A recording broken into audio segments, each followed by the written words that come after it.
innovations are happening across the continent. And our hope is that countries across the continent can identify opportunities for adjusting, amending, improving on their policies, practice, systems in the aquaculture and fisheries sectors of their respective countries, sub-regions, to ensure that we create this shared race to the top to improve prosperity across the continent.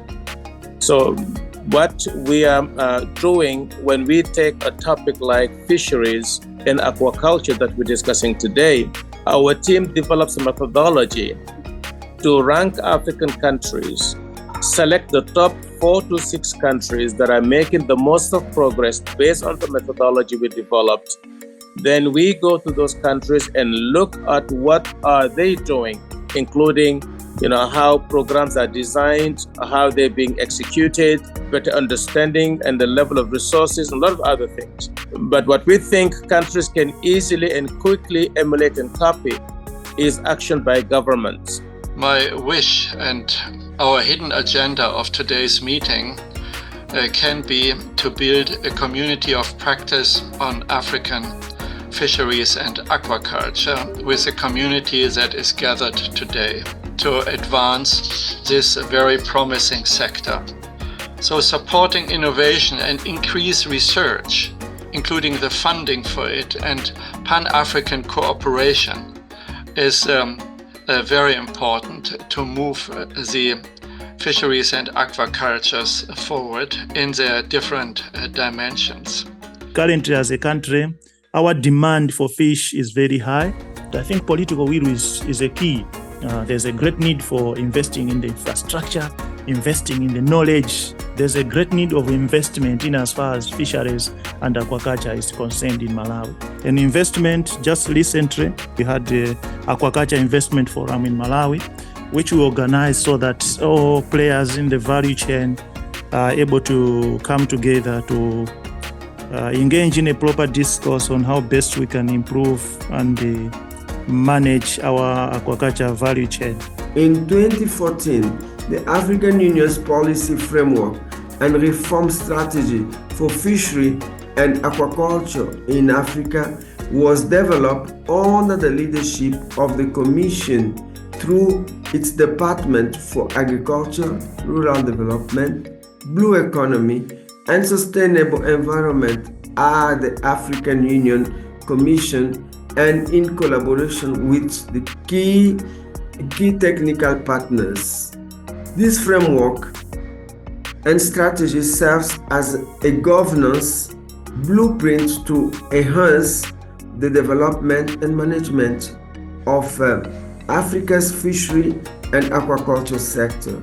So as we see in that graph, the contribution of Africa to global aquaculture is still low, but it still has potential to further increase. Capture fisheries also increased by about 52%, and this is a great step in the right direction. There's needs for common certification systems and labeling systems to show sustainably harvested and high-quality fish products that can be traded, and also for streamlining customs procedures and eliminating tariffs to facilitate trade flows across borders of these fish products. I think the good news in the report is that there are some good examples of what is being done to address the challenges as well as unlock the opportunities. One of the biggest challenges in the continent is the illegal, unregulated and reported fishing in African territorial waters. And here, one of the good stories, we have provided capacity building for the 5 regions in Africa, involving representatives not only from fisheries, but also judiciary and Navy in all the 55 African Union member states to strengthen their capacities for monitoring, control and surveillance systems. À notre avis, il faut qu'il y ait nécessairement une initiative pour renforcer l'autonomie des pêcheurs, de formation sur la sécurité et les bonnes pratiques. Par exemple, on a eu dans 3 pays à former des capitaines de pirogue, Sénégal, Gambie, Côte d'Ivoire, sur la sécurité, la réglementation et les bonnes pratiques. Aquaculture is really moving to the forefront, especially when we see that sometimes there are declines in the capture fisheries, and aquaculture is seen as a solution to provide food. But aquaculture is still grappling with issues of feed. And in research, we still need to look at how do we improve the feed efficiency. There are aspects of quality. There are aspects of why should we be seen to have fish as an ingredient in fish feed, for example.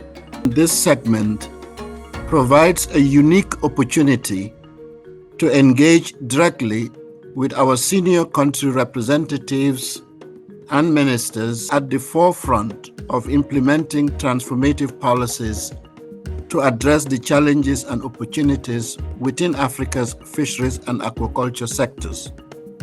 Also, we try to protect the lives of fishing communities, which include using adapted fishing boats, life jackets, and insurance for all fishing crews. Aquaculture is mainly driven actually by private sector. So we see private sector as key in the aquaculture industry growth. We have about 400,000 fishermen along the coast. We have a very long coast. So the challenge that we have is to provide equipment, suitable equipment to them to go inshore and offshore. Donc le Maroc, durant ces 10 dernières années, il a donné tous les moyens à l'Institut national de recherche halieutique pour acquérir des bateaux nouvelle génération et les moyens de laboratoire pour accompagner cette gestion durable des pêcheries. Et de là, 30 plans d'aménagement et de gestion ont été publiés par des textes juridiques. So what does the sustainable development of the sector in Africa entail? What innovations are we pushing for? It means to think big and small at the same time. What do we mean by that? So the fisheries and aquaculture sector should be fully integrated into national food strategies and policies. And to achieve SDG 2, local food security must be absolutely prioritized. That the voices of African leaders must as well be increased on the international platform, and especially in conferences like the Conference of the Parties of the United Nations Climate Change Conference. We mustn't also forget to ensure inclusive growth in the sector to benefit small-scale fishers and fish farmers, as well as women and youth. We all play an essential role in promoting inclusivity. Affirmative policies, strong political will, and leadership are crucial to eliminate persistent discriminatory structures. I congratulate the panel and its research teams on another crucial policy report and wish us all interesting deliberations.